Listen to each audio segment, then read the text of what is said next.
Bonsoir et bienvenue à vous en direct sur Public Sénat. Voici les titres du 22h ce soir. Le dossier Alstom au cœur du débat politique. L'opposition reproche au gouvernement son manque de vision stratégique.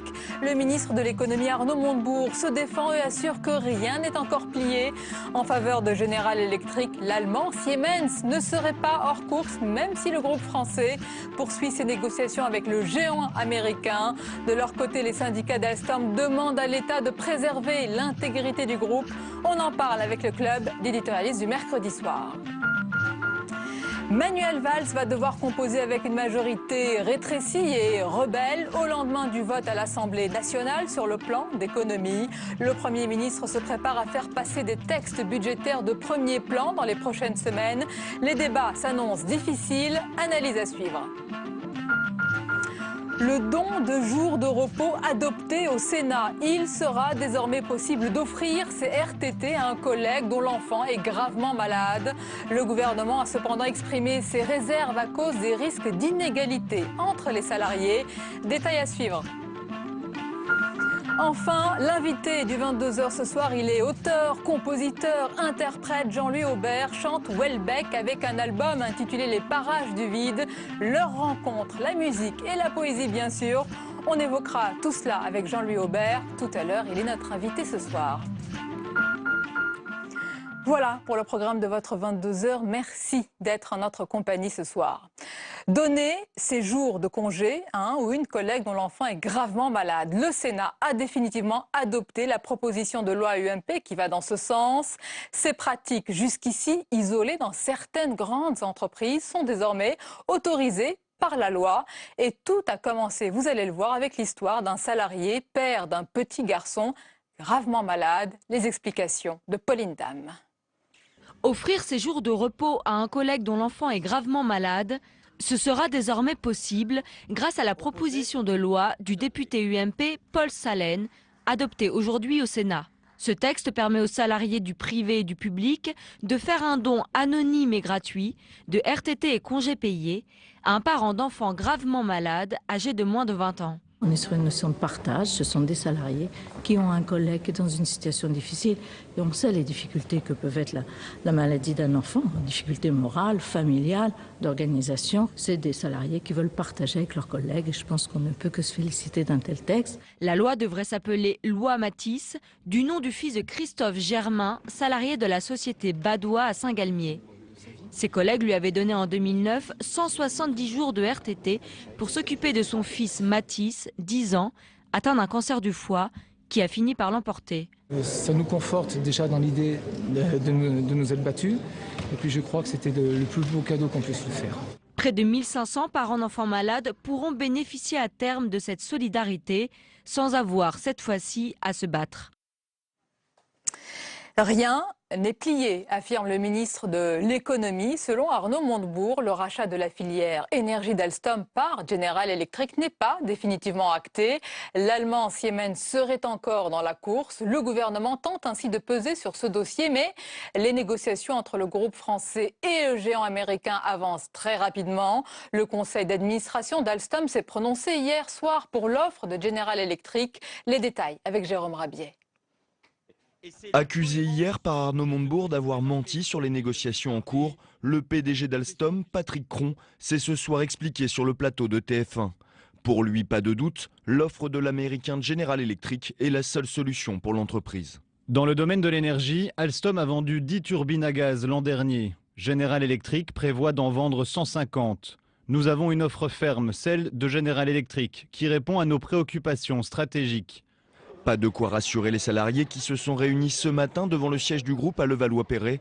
Reçus par le directeur des ressources humaines, les syndicalistes sont ressortis sans aucune garantie.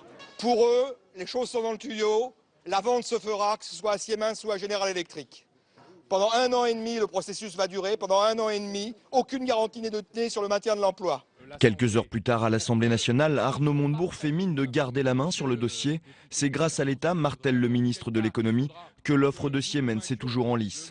Alstom se donne encore 1 mois pour choisir définitivement. Nous souhaitons la bienvenue aux investisseurs étrangers, en France, américains ou allemands. Nous les en remercions. Mais Nous souhaitons également leur dire que notre préférence va aux alliances et non pas aux absorptions. Ce soir, la valeur du titre Alstom a pris près de 10% à la reprise de sa cotation à la Bourse de Paris. Pas de suspense selon les marchés qui saluent l'offre de rachat de General Electric qui a mis plus de 12 milliards d'euros sur la table.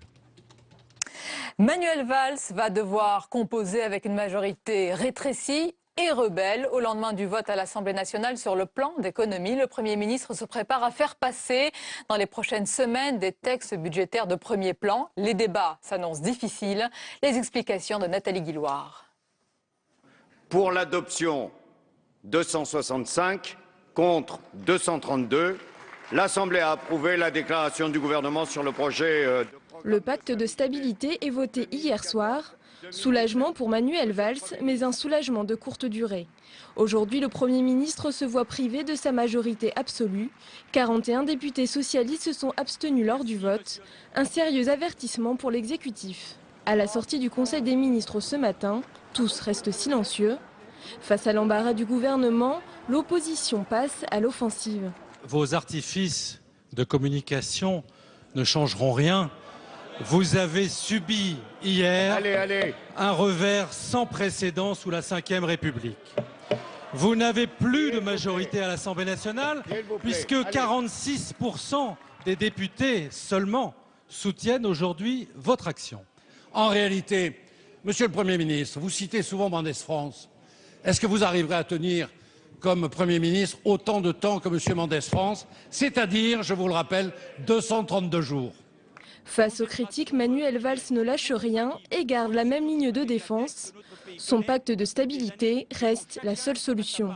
Nous allons poursuivre ce chemin. Il n'y a pas d'autre possibilité, il n'y a pas d'autre choix. Les Français nous regardent. Je remercie ceux qui ont voté pour moi hier parce que je pense que nous sommes dans un de ces moments clés de notre pays où c'est l'intérêt national et l'intérêt des Français qui nous obligent au dépassement. Manuel Valls le sait, la suite risque d'être compliquée. Pour faire voter les prochains textes, le Premier ministre devra composer et trouver à chaque fois une nouvelle majorité.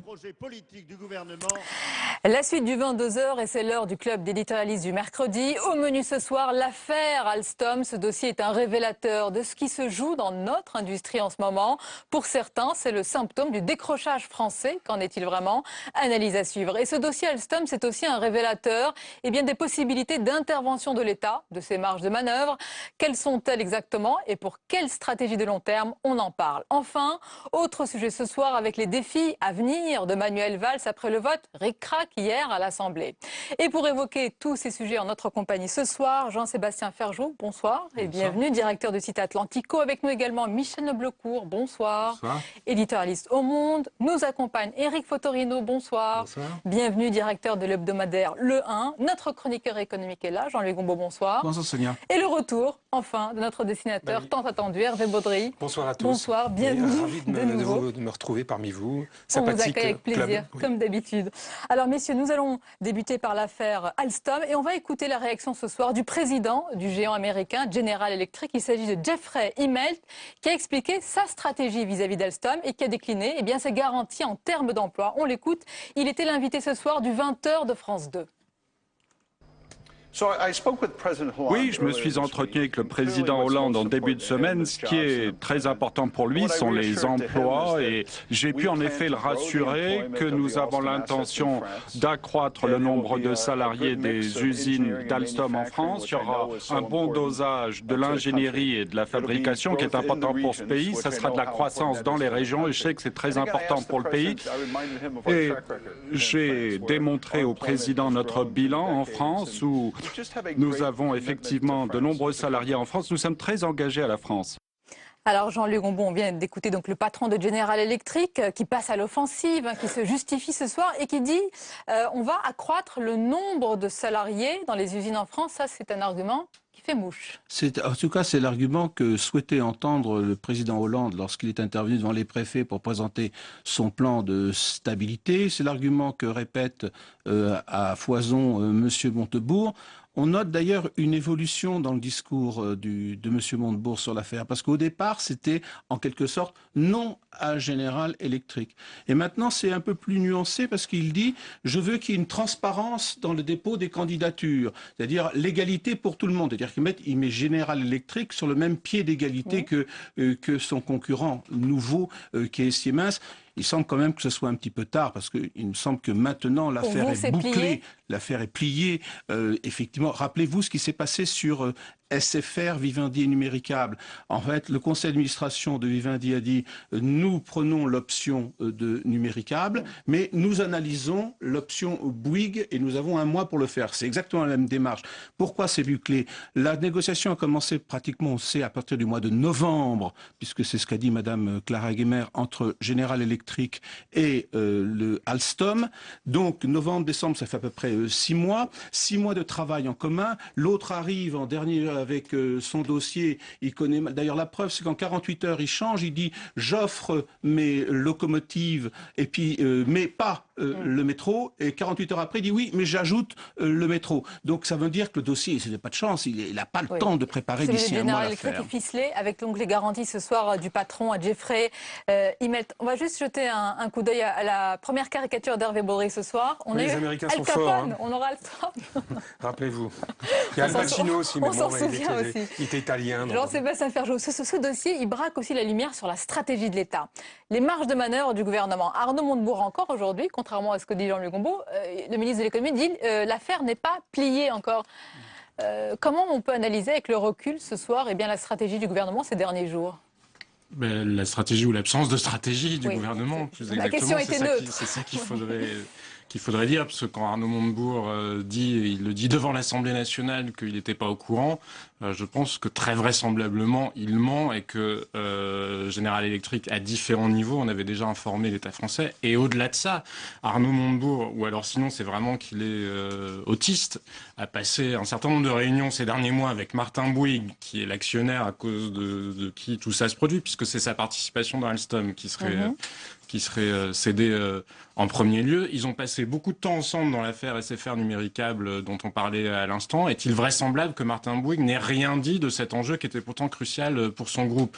Mais au-delà de ce point-là, effectivement, il y a un vrai problème de stratégie industrielle de la France, et encore plus présent à l'heure actuelle, parce que le problème d'Alstom, c'est que de toute façon, c'est une société qui est sur des natures de contrats et un tempo dans le règlement des factures qui est très long. Et en général, ce sont des sociétés qui sont très vulnérables au cycle économique, et pour que ça tienne, il faut des conglomérats. Oui, et on n'est pas dans une stratégie de conglomérat. Alors maintenant, une fois qu'on en arrive là, effectivement, General Electric n'est pas forcément la pire des solutions, notamment en termes sociaux, puisqu'il y a moins de doublons qu'avec Siemens. Regardez ce que dit Hervé Baudry, Général panique. Oui, ça a bougé un petit peu dans le gouvernement ces derniers temps. Est-ce que c'était le cas, Michel Noblecourt? Est-ce que c'était Général panique vraiment quand on a appris au travers d'une dépêche, c'était il y a quelques jours, que justement, General Electric était vraiment sur le pont pour des négociations très poussées avec Alstom?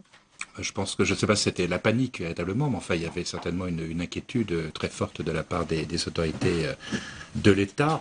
On voit bien que dans chaque affaire celles qui ont été évoquées ce soir, aussi bien pour SFR que pour maintenant Alstom, l'État a du mal à agir. Donc dans Alstom, il est très peu présent, puisque je crois qu'il n'a que 0,9% du capital. Mais bon, ou alors à chaque fois, il fait plutôt le mauvais choix, quoi. Donc il soutient Bouygues et c'est Numéricable qui gagne. Il est plutôt derrière Siemens, et c'est General Electric qui va l'emporter. Donc je veux dire qu'il a effectivement une certaine difficulté à intervenir en tant que ce qu'appelait lui-même du reste François Hollande quand il était candidat. Il parlait de l'État stratège. L'État stratège sur le plan industriel est à la peine. Mais justement, Éric Fotorino, est-ce que la mondialisation ne balaie pas tous ces discours d'État stratège et même de discours patriotiques tenus par Arnaud Montebourg? Et finalement, la meilleure formule est peut-être celle de Lionel Jospin il y a quelques années. Eh bien, l'État ne peut pas tout. Oui, Rocard aussi disait ça. Mais ce qui est certain, c'est qu'Arnaud Montebourg a essayé d'incarner des mythes ou des fantasmes en disant ou bien c'est Boeing qui rachète ou bien on fait Airbus. Donc il a appelé comme ça à des invariants qui font mouche dans l'opinion publique. Parce que si vous demandez aux Français, je suis sûr, un sondage, est-ce que vous préférez Airbus à Boeing, ils vont dire on préfère Airbus. Donc là, il y a une sorte de, j'allais dire presque de malhonnêteté, parce que c'est pas du tout les mêmes dossiers, c'est pas les mêmes enjeux, etc. Et puis il y a Bruxelles aussi qui veille, parce qu'on oublie Bruxelles, mais Bruxelles, si jamais ça se faisait entre Siemens et Alstom, je pense qu'il y aurait quand même de vrais sujets de situation monopoly sur certains marchés. Regardez ce que vous disiez, Eric Fotonrino, le sondage, la nationalité de l'acheteur a-t-elle une importance? Non, pour 35%, et donc oui, à une large majorité. Oui, mais c'est vrai aussi que, comme vous dites, on est dans la mondialisation, les frontières se gomment, et je crois que, bon, General Electric en France est présent depuis très longtemps, et ils sont présents où? Ils sont présents à Belfort, qui est un des lieux historiques d'Alstom. Donc je crois que précisément, quand on entre un peu dans la complexité, et c'est ce que souvent ne font pas les politiques, c'est toujours plus facile d'être un peu manichéen, on voit bien qu'il y a probablement, sur le fond, d'un point de vue purement industriel, des avantages. Oui, Jean-Sébastien. Sans être manichéen, souvenons-nous de l'histoire d'Alstom en 2004, qui était au bord de la faillite. Nicolas Sarkozy intervient, il était à l'époque au ministère de l'économie et des finances. L'État prend une participation dans Alstom, c'est celle qui a été cédée ensuite à Bouygues Télécom, qui maintenant est vendeur. À Bouygues, pardon. Effectivement, qui maintenant est vendeur. L'État, au passage, d'ailleurs, a fait une belle plus-value. Et il y avait un projet industriel. C'était pas juste un plan de sauvetage comme ça à la sauvette. C'était adosser Alstom à Areva et EDF pour faire justement un conglomérat et un groupe mondial. Après, ça ne s'est pas fait pour différentes raisons. Peut-être par manque de courage politique. Peut-être aussi parce qu'on reprochait tellement à Nicolas Sarkozy la nuit du Fouquet, que comme Bouygues, c'était son ami Martin Bouygues, peut-être a-t-il eu peur en termes d'image. Mais enfin, il y a une opposition aussi de Daniel Aubergeon. Oui, effectivement, il y a eu différentes raisons, mais en tout cas, il y avait une vision, et quoi qu'il en soit, ça veut dire que l'État n'est pas forcément aussi impuissant que ça, et on peut vivre dans une époque de mondialisation. Pour autant, les enjeux énergétiques, d'indépendance énergétique et les enjeux de transfert de technologie, ils sont largement aussi importants que les enjeux d'emploi, parce que les enjeux d'emploi, c'est sûr, ça fait mal tout de suite. Et c'est évidemment une préoccupation majeure pour tous les gouvernements, mais les emplois de demain, ils sont quand même assez largement impactés par précisément notre indépendance et en termes technologiques et en termes énergétiques. D'Airbus, regardons cette caricature d'Hervé Baudric. Oui, vous m'excuserez, mais bon, je parlais d'Airbus sur rail, et puis Airbus sur lit, puis voilà, puis d'aéroport, voilà. On a bien JFK compris. Airport. No comment. Jean-Luc Combeau, je voulais vous demander, est-ce qu'on a raison de parler de fleuron français pour Alstom? Parce que quelle est la situation exacte de ce groupe dont le chiffre d'affaires est, rappelons-le, 4 fois plus petit que celui de son homologue allemand et dont la capitalisation boursière est 20 fois inférieure à celle de General Electric? Alors, c'est incontestablement un fleuron. C'est plus difficile à dire qu'il est français. Et c'est un fleuron en difficulté. Parce que, comme M. Montebourg parle de l'emploi en France, Alstom, 20% de ses emplois sont en France, le reste est international. Si vous regardez l'ensemble du CAC 40, les 2/3 des effectifs du CAC 40 sont à l'international.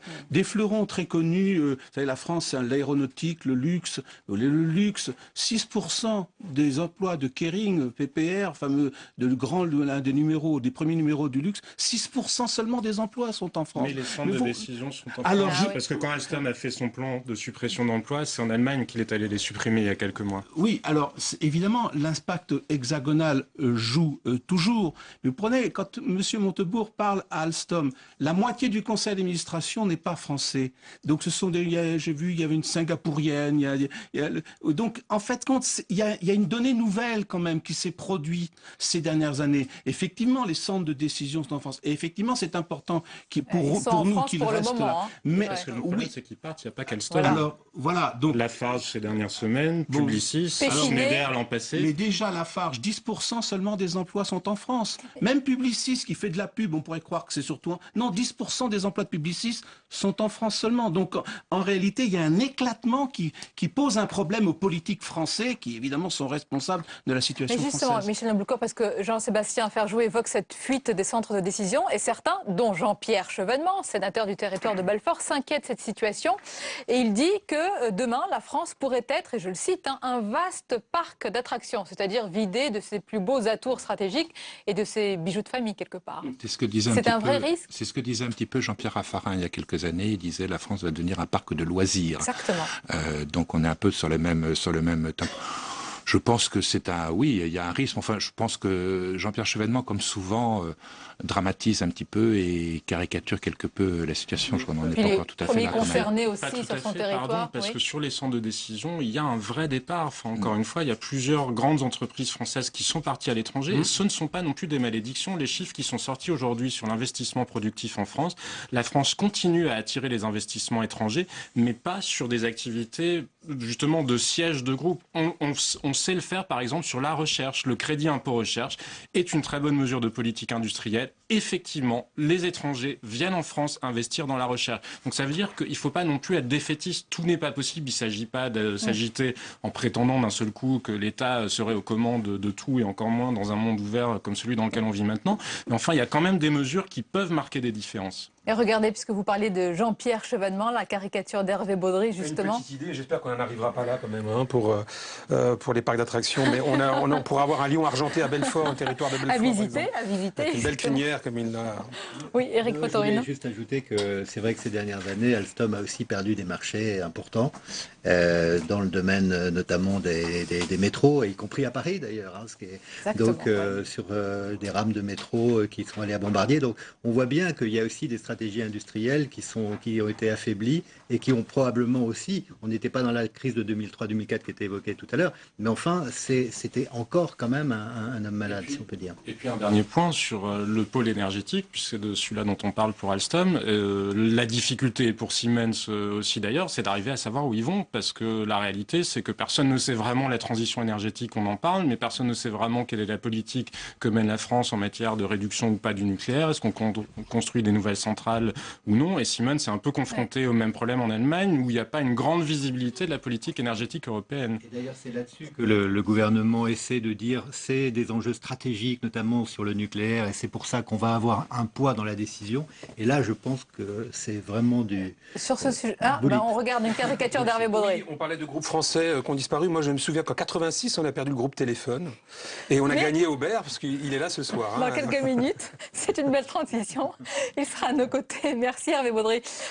Avant de passer peut-être au sujet qui concerne la majorité, Jean-Luc Combeau, une dernière question sur le dossier Alstom. Est-ce qu'il n'y a pas deux poids, deux mesures? Parce qu'on a été aussi quelque part des prédateurs. Ça ne nous dérangeait pas avec les acquisitions, je cite, de Sanofi dans la pharmacie, Air France qui avait repris KLM, Pernod Ricard qui avait acheté des concurrents, je crois que c'était en Suède et en Amérique. Pourquoi quand on le fait, ça ne nous dérange pas et quand on nous le fait, eh bien, on crie? Oui, ça ne nous dérange pas de le faire, mais ça dérange ceux à qui on le fait. Quand vous prenez l'histoire de Boeing et des avions ravitailleurs aux États-Unis, c'est quand même EADS, Airbus qui avaient gagné le marché. Ils se sont débrouillés pour le casser et ils se sont débrouillés pour le réattribuer d'une manière ou d'une autre à Boeing. Donc, quelque part, la France n'est pas la seule quand même à vouloir se défendre, garder ses centres de décision, des industries stratégiques, etc. Donc, effectivement, ça ne nous gêne pas de le faire, bien entendu, évidemment, parce qu'on a besoin de l'expansion internationale des entreprises si on veut qu'elles soient sur les marchés porteurs. C'est d'ailleurs un des problèmes d'Alstom qui est encore trop concentré sur des marchés qui sont moins porteurs, qui sont les marchés européens essentiellement, mais dire que les autres ne sont... Essayer de racheter Siemens en France, en Allemagne par exemple, ce n'est pas si simple. Les autres ne sont pas ouverts. On aurait eu le même débat en Allemagne. On l'aurait fait le 22h en Allemagne et en allemand. On finit sur ce sujet avec la caricature d'Hervé Baudry. Oui, Arnaud Montebourg est allé piquer un panneau non mariage pour tous. On reste bien français, on ne se mélange pas, quoi. Allez, autre sujet, messieurs, avec à présent les défis à venir de Manuel Valls, au lendemain du vote ric-rac à l'Assemblée nationale sur le plan d'économie. Michel Noblecourt, est-ce que le Premier ministre va être désormais sous surveillance d'une partie de la gauche ?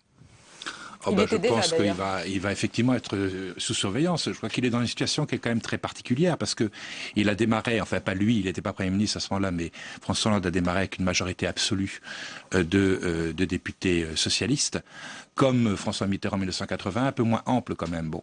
Et depuis les élections municipales, il y a eu le départ des écologistes, comme il y a eu le départ des communistes après la nomination de Laurent Fabius en 84, et la majorité absolue restait effectivement socialiste.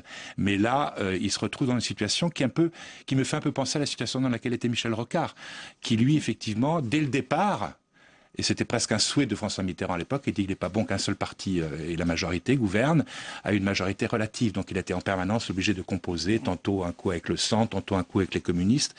Et Manuel Valls, lui, va composer à l'intérieur de son propre parti. C'est-à-dire qu'effectivement, pour chaque texte qui va venir, il va devoir faire des concessions, négocier, et ça va lui rendre la tâche particulièrement ardue. Éric Fotorino, c'est donc une bataille pied à pied. C'est un Premier ministre un peu entravé pour la suite? Oui, d'ailleurs, c'est un paradoxe. Moi, je partage ce que vient de dire Michel. Effectivement, on est presque dans une situation rocardienne, ourdie par Mitterrand à une époque. Mais là, elle n'était pas ourdie par François Hollande. Là, elle est subie. Mais ce qui est certain, c'est que moi, je trouve que c'est aussi une manière de maturité de faire de la politique. C'est-à-dire que depuis longtemps, on n'a plus une ligne politique dans un parti où tout le monde serait sur le doigt sur la couture de pantalon et voterait comme il faut voter avec une discipline. Là, ils sont 41 à avoir dit qu'ils ne voteraient pas ça, ce pacte de stabilité. Ils vont être vigilants. Eh bien, ça veut dire que des centristes vont aussi venir faire des majorités de Manuel Valls, et ça veut dire qu'il y aura peut-être une pédagogie beaucoup plus forte, et ça, je pense que tout le pays sera gagnant, pour qu'on comprenne. Moi, je pense que maintenant, les Français ont compris que, en fait, c'est toujours les chiffres qui ont le dernier mot. Et ce dernier mot, il est toujours un peu exagéré, parce que 50 milliards, tout le monde dit, alors on va prendre ici, on va prendre là, les gens ne comprennent pas très bien, en fait. Donc je crois que si ça veut dire plus de pédagogie, peut-être qu'il y aura plus de salive, plus de sueur, mais en même temps, ce sera utile pour la démocratie. Vous voyez le côté positif, le côté rose, j'allais dire, de cette affaire, presque. Regardez juste la caricature d'Hervé Baudry, on l'a vu passer, je crois que c'était Hollande. Non, c'est des frondeurs, parole de frondeurs, on ne Hollande reconnaît pas. désavoué. Ah oui, il a le bandeau noir, on ne reconnaît pas, mais Hollande désavoué, Valls entravé, mais le PS libéré, c'est ce que se disent dans les couloirs du PS. Jean-Sébastien Ferjou, oui, l'avertissement s'adresse d'abord et évidemment à François Hollande, de la part de cette majorité. Ah bah oui, bien sûr, c'est quand même son quinquennat, c'est son programme, c'est lui le plan de stabilité qu'il a annoncé au mois de janvier, en faisant le choix bizarre après d'aller chercher un Premier ministre qui n'avait pas participé aux prises de décision, un ministre du budget qui n'avait pas non plus été associé aux prises de décision, puisque à l'époque il était rapporteur de l'Assemblée nationale et on s'était bien gardé de l'associer, donc c'est... mais assez représentatif de la méthode Hollande. Après, effectivement, probablement, ça contraindra à plus de pédagogie, parce que ça n'est pas parce que le plan a été voté, comme il n'a aucune espèce de réalité juridique, ça n'engage à rien. Donc c'est chacune des mesures, point par point, qui vont être débattues. Ça va être d'autant plus difficile qu'il y a celles dont on a parlé, mais finalement, comme les retraites ou le jet des prestations sociales, mais sur les 50 milliards, ça représente une part minoritaire. Donc il y a toutes les autres dont on ne sait pas où ça va aller. Donc effectivement, les débats risquent d'être dangereux. Après, moi, je pense que pour Manuel Valls, c'est pas forcément une situation, c'est une situation qui est inconfortable, mais pas forcément si mauvaise que ça, parce que François Hollande n'est pas François Mitterrand, et finalement Manuel Valls, ça le met dans une situation où il pourra toujours dire c'était pas mes objectifs, ils avaient été déterminés avant, moi je vous montre que quand on me donne un objectif, je suis capable de faire de la politique, je suis capable de délivrer le résultat. Et puis le jour où je vous dirai ce que j'ai vraiment envie de faire, vous aurez cru que j'étais capable de faire quelque chose. Et là, peut-être que s'il y arrive, finalement, il pourra, d'ici 2017, parce que François Hollande, c'est quand même assez peu vraisemblable qu'il réussisse à remonter d'où il vient, à imposer un coup qui est certes difficile, mais qui lui ouvre des portes. Et regardez Jean-Luc Gombault, je vous fais réagir à cette caricature. Je sens que je vais avoir 50 milliards et ça vole en escadrille, comme avait dit Jacques Chirac. On peut en ajouter quelques autres. 50 milliards, le plus étonnant, moi, on en parle peu, mais pourquoi la droite n'a-t-elle pas voté ce plan? C'est incompréhensible. Insuffisant, parce que c'est pas suffisant, mais c'est un début. C'est un début. Ça paraît très étrange. C'est-à-dire que même si on prend le plan Fillon de redressement des finances publiques de septembre et de novembre 2011, c'est le même, mais en un peu plus important. Donc c'est assez bizarre qu'on reste quand même, par rapport à l'optimisme d'Éric Fotorino, qu'on reste un peu dans un jeu purement politicien quand même. Parce que là... alors la droite a été touchée par la grâce, elle a enfin pris conscience de ses insuffisances précédentes. Voilà, c'est une hypothèse à suivre, on aura l'occasion d'en reparler. Alors messieurs, comme tous les mercredis, les unes de vos hebdos apparaître demain, on va les découvrir ensemble. Avec des unes, vous allez voir, très magazine. Le Point d'abord, et c'est 25 recettes pour être heureux. Et regardez ce sous-titre de l'hebdomadaire, 25 recettes pour être heureux, même sous François Hollande. Et alors je vous donne quelques exemples de recettes avec l'incroyable... Alors les recettes, Michel Noblecourt, c'est l'incroyable pouvoir de la marche, je ne sais pas si vous êtes un marcheur, mais aussi la bienveillance. Être bienveillant rend heureux, être généreux également. Et il est même question, ça c'est pour vous Jean-Louis Gombault, de bonheur dans l'économie, puisqu'on calcule le produit intérieur brut, on peut calculer le bonheur national. Il y a des bibliothèques entières, on n'a toujours pas trouvé le moyen en fin de compte. Oui, Hervé Baudry. Je crois qu'elle est dedans, c'est de regarder le mercredi soir. C'est bien, on est bien d'accord. Grâce à vous, oui. Et le nouvel observateur est justement cette question, comment éviter le burn-out? Et bien justement en lisant Le Point, voilà, et les recettes, comme ça la boucle est bouclée. L'Express et un spécial Louvre avec les trésors cachés, bien du premier musée du monde, et le 1, vous allez le voir avec son directeur présent ici ce soir, Éric Fotorino. Et cette question, le travail court-il à sa perte? Il y a une frise géante sur le travail, c'est date clé, et son évolution, c'est bien cela? On est dans l'actualité. Et voilà, c'est à découvrir le 1 qu'on vous recommande. La suite du 22h, et dans un instant, restez avec nous messieurs, on va accueillir l'auteur, compositeur, interprète Jean-Louis Aubert qui chante Welbeck. On en parle juste après le tour de l'info en France et dans le monde. Il est signé ce soir Flora Sauvage, regardez.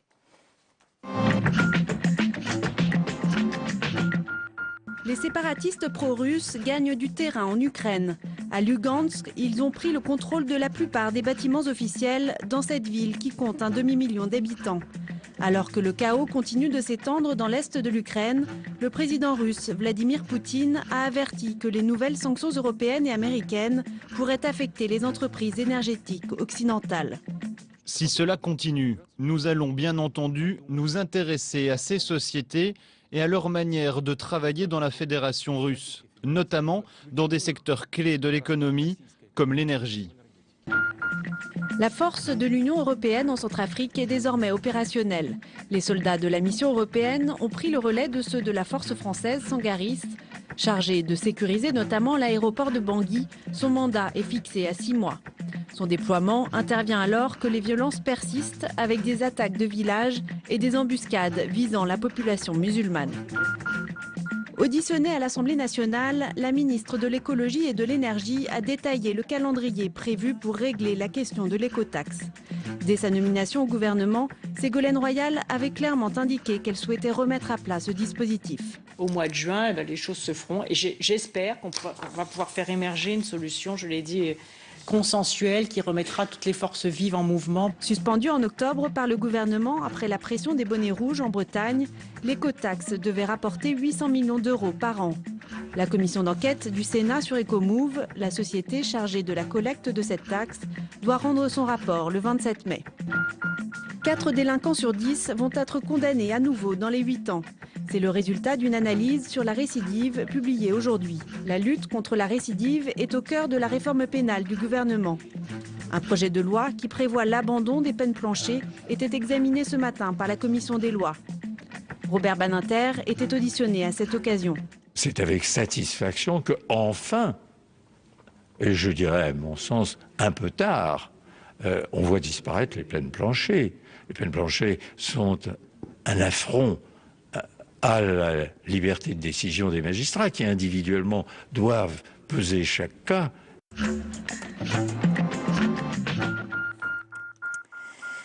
La suite du 22h, je suis toujours accompagnée de mon complice Hervé Baudry, Jean-Sébastien Ferjou, Michel Noblecourt, Éric Fotorino. Et on est très heureux d'accueillir tous ensemble Jean-Louis Aubert. Bonsoir. Bonsoir. Bienvenue.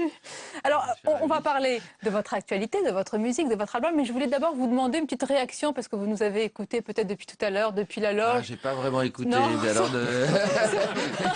Ça, mais j'ai une opinion sur tout. Mais il vous a regardé. Mais elle doit pas être... Sur l'actualité politique, sur l'ambiance, on parlait de ce dossier Alstom et General Electric. Est-ce que vous avez une vision un petit peu de ce qui se passe, de l'intervention de l'État, des politiques? Ça va paraître un peu comme ceux qui jouent jamais au foot et qui veulent toujours refaire les équipes. C'est souvent les meilleurs. Je sais pas, j'ai vu beaucoup de gens qui travaillaient chez Alstom qui étaient contents que ça s'allie avec General Electric. Donc ça me paraissait, pour une fois, que ça me paraissait bien. En plus, j'ai l'impression que c'est des sociétés complémentaires. Voilà, je trouve que ça me dérange pas a priori. Mais vraiment, je suis un amateur, même si je suis beaucoup l'actualité. J'aime bien votre chaîne d'ailleurs. C'est gentil. On est très heureux de vous accueillir, je le disais.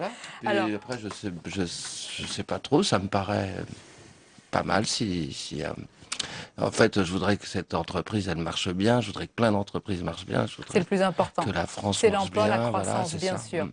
Parlons de votre voix, Jean-Louis Aubert, mêlée à celle de Houellebecq. Les poèmes de l'un sont devenus les chansons de l'autre, très naturellement. D'ailleurs, mis en musique, un bouquet de textes du recueil Configuration, du dernier rivage de Houellebecq. Et le disque s'appelle Aubert. Chante Houellebecq, les parages du vide.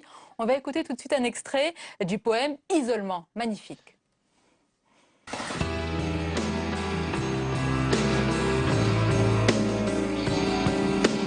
Où est-ce que je suis? Qui êtes-vous? Qu'est-ce que je fais ici? Emmenez-moi partout. Faites-moi oublier tout ce que j'ai été. Inventez mon passé. Donnez sens à la nuit. Inventez le soleil et l'aurore apaisée. Non, je n'ai pas sommeil. Je vais vous embrasser. Êtes-vous mon ami? Répondez, répondez. Jean-Louis Aubert, comment il est né ce clip? Voilà, on voulait faire une interview de présentation de l'album et Michel m'avait appelé, me dit écoute, je pense que ça serait bien qu'on se parle pas beaucoup pendant 15 jours et puis comme ça on se retrouve autour d'une table et on fera une auto-interview et ça serait aussi intéressant que si une tierce personne venait. Donc c'est ce qu'on a fait, on a commencé par faire notre auto-interview, 1 heure, 2 heures et puis j'avais une grosse sono dans la pièce, c'est à la campagne. Et à un moment j'ai dit j'en ai marre de cette interview, on va écouter le disque. Et c'est ce qui s'est passé en fin de soirée. On s'est mis à écouter le disque très fort. Et la caméra continuait de tourner. Donc, et le lendemain, on s'est dit, tiens, on pourrait peut-être faire un clip avec ça. Michel s'est mis à chanter. Bon, faut dire il était tard, quoi. Enfin, voilà, c'était assez festif. Il y a beaucoup de café, quoi. Voilà, beaucoup de café. Jean-Louis Aubert, quand on a des textes comme ça, des poèmes comme ceux de Houellebecq, ce sont autant de trésors qu'on peut mettre en musique. C'est vraiment des trésors. C'est comme ça que vous avez perçu ces poèmes. Oui, tout textes. à fait. Ce chapitre, en plus lumineux, parce que quelquefois, il est plus, quel mot j'ai venimeux, on va dire, ou il est réaliste. Quelquefois, et ça, c'est assez dur à chanter. Par exemple, le cynisme aussi, mais là, c'est des élans assez amoureux. L'amour, la vie, la mort. J'ai jamais vu quelqu'un qui mette l'amour sur ce piédestal-là. C'est troublant parce que c'est pas tout à fait l'image qu'il a dans ses romans. Vous le dire, vous savez que vous nous l'avez fait redécouvrir, Houellebecq. Et moi, je le trouve d'une tendresse inouïe. Et il est aussi remarquablement drôle. Donc il faut le savoir, ça permet aussi de comprendre ou de sous-titrer certaines de ces déclarations. D'amour alors, entre vous? Un petit peu, parce que d'acheter ce bouquin par hasard à la papeterie en bas de chez moi et de tomber sur ce texte, c'était comme un baiser et quelquefois un baiser modifie énormément votre emploi du temps et je pense que ça va, ça va se prolonger sur 2 ans et voilà, et c'était marrant ce texte aussi où il dit je n'ai pas sommeil, je vais vous embrasser, ce qui me rappelait ce qu'un de mes amis m'avait dit. Et aussi, j'avais jamais vu que dans ce texte, le ami était au féminin. Et lors d'une interview, j'ai dit, je me suis aperçu que pendant le clip qu'il y avait ce E ami. Et il m'a dit, c'est incroyable ce que tu me dis parce que je n'avais pas mis de E à ami et j'ai appelé l'imprimerie pour rajouter un E parce que je trouvais que ça faisait pas viril et que j'avais pas envie qu'on croie que j'appelle un ami. Et c'est drôle. Lui aussi, il a été très ému par votre rencontre. Il vous a embrassé et il vous a dit que c'était mieux que ce qu'il avait écrit. Ça, c'est le plus beau compliment. Ouais, c'était content. C'était sur ce premier texte, Isolement, qu'il trouve pas formidable à part une phrase, mais bon. Moi, je trouve tout le chapitre formidable. Puis depuis que je me plonge dans toute sa poésie, en fait, j'avance certainement à l'intérieur de lui, d'une certaine manière, de son âme, et j'aime beaucoup. Est-ce que lui se plonge dans votre musique? Est-ce qu'il a beaucoup participé aux ambiances musicales? Non, pas du tout. Mais par contre, on a passé pas mal de journées ensemble et de nuits. J'adore parler politique, littérature. C'était un puits de science. Vous refaites le monde à chaque fois que vous voyez, c'est ça? Oui, alors on le refait, mais alors on le repeint. Et il est remarquablement intelligent et c'est vrai que, oui, j'ai un vrai coup de cœur. D'abord pour un texte, ensuite pour un chapitre, et maintenant pour l'homme. Et j'ai l'impression que ça le rend joyeux par moments. Alors ça, c'est une rencontre particulière. Mais Éric Fotorino, les chanteurs et les poètes, c'est aussi une longue histoire. Montand, Ferrat, Ferré, Brassens ont célébré Prévert, Aragon, Verlaine, Baudelaire. Bien sûr. Mais vous savez, c'est Julien Green qui disait les idées volent et les mots vont à pied. Et effectivement, un écrivain, et ses mots sont lourds, ils sont lestés de plomb. Et puis tout d'un coup, quand il y a une voix et une sensibilité, je pense que c'est une rencontre. Effectivement, je me souviens Reggiani interprétant des textes, même d'un autre chanteur qui était aussi un poète de Moustaki, et il prenait tout de suite une autre dimension. Ferrat et Aragon, je crois que beaucoup d'enfants, et notre génération, qui ne sommes plus des enfants, mais enfin on est toujours un peu des enfants, on se souvient d'Aragon parce qu'il y a eu Ferrat, et je pense qu'on se souviendra aussi de Houellebecq. Parce que Houellebecq, il y a l'extension du domaine de la lutte jusqu'à la carte et le territoire, et puis plateforme, et puis les particules, etc.